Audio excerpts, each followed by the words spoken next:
गुरु प्यारी साध संगत जी, नमस्कार जी। आप सब कैसे हो?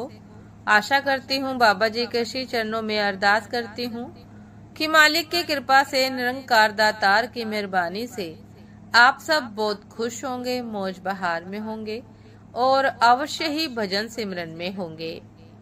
साध संगत जी, मैं हाजिर हूँ आज आप सभी से एक बहुत ही खूबसूरत साखी साझा करने के लिए।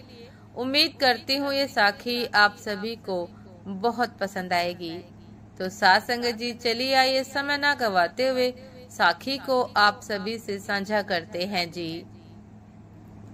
साध संगत जी, एक महात्मा कहीं जा रहे थे।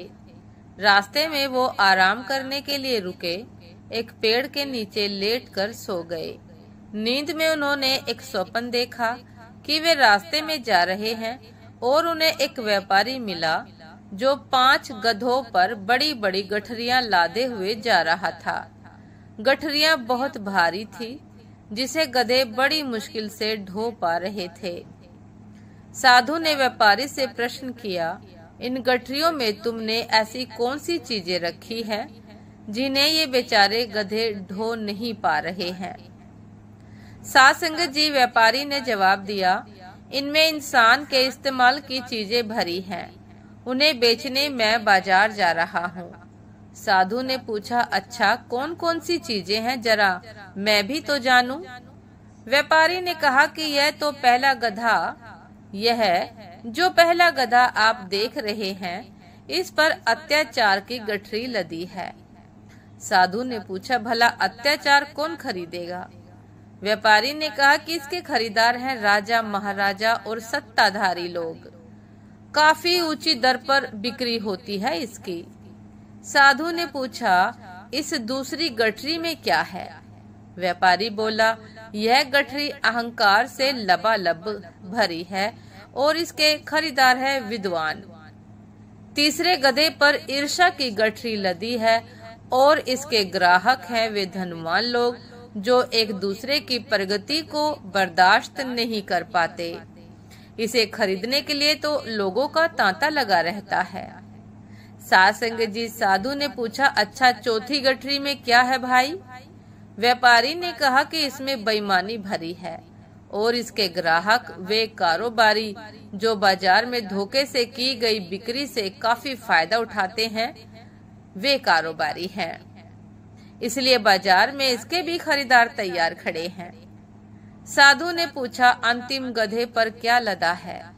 व्यापारी ने जवाब दिया, इस गधे पर छल कपट से भरी गठरी लदी है और इसकी मांग उन औरतों में बहुत ज्यादा है जिनके पास घर में कोई काम धंधा नहीं है और जो छल कपट का सहारा लेकर दूसरों की लकीर छोटी कर अपनी लकीर बड़ी करने की कोशिश करती रहती हैं, वे ही इसकी खरीदार हैं। साध संगत जी, तभी महात्मा की नींद खुल गई। इस सपने में उनके कई प्रश्नों का उत्तर उन्हें मिल गया।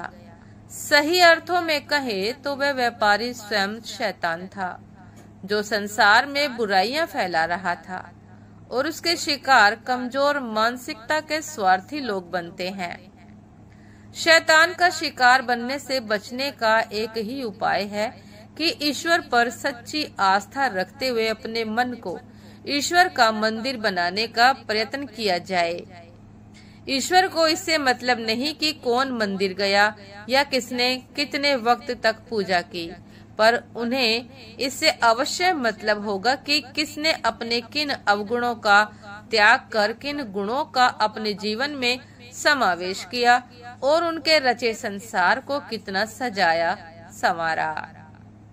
साध संगत जी, ये थी आज की एक बहुत ही खूबसूरत साखी कि किस प्रकार ये 5 विकार मनुष्य को गर्त की ओर ले जाते हैं। इनसे बचने का केवल और केवल एक ही उपाय है, साध संगत की सेवा, भजन सिमरन, सतगुरु के द्वारा नामदान की प्राप्ति। जब तक गुरु का हमारे जीवन में प्रवेश नहीं है, तब तक हमें इन विकारों से मुक्त होने का कोई रास्ता नहीं मिल सकता। साध संगत जी, इसीलिए जीवन में गुरु का होना अति आवश्यक है। साध संगत जी, ये थी आज की एक बहुत ही खूबसूरत साखी। उम्मीद करती हूँ ये साखी आप सभी को बहुत पसंद आई होगी। यदि पसंद आई हो साध संगत जी तो लाइक कमेंट शेयर करना ना भूलिएगा। चैनल पर जो भी नए हैं कृपा करके सब्सक्राइब कर लीजिएगा, ताकि चैनल पर मिलने वाली सभी शब्द साखियों के अपडेट आप सभी को समय पर मिलती रहे। साध संगत जी, आप हमें इंस्टाग्राम पर भी फॉलो कर सकते हैं। इंस्टाग्राम का लिंक डिस्क्रिप्शन बॉक्स में दिया गया है। तो दासी को भी आज्ञा दीजिए, आपसे फिर मुलाकात होती है एक नए शब्द साखी के साथ, एक नए खूबसूरत प्रेरणादायक विचार के साथ। तब तक के लिए नमस्कार जी।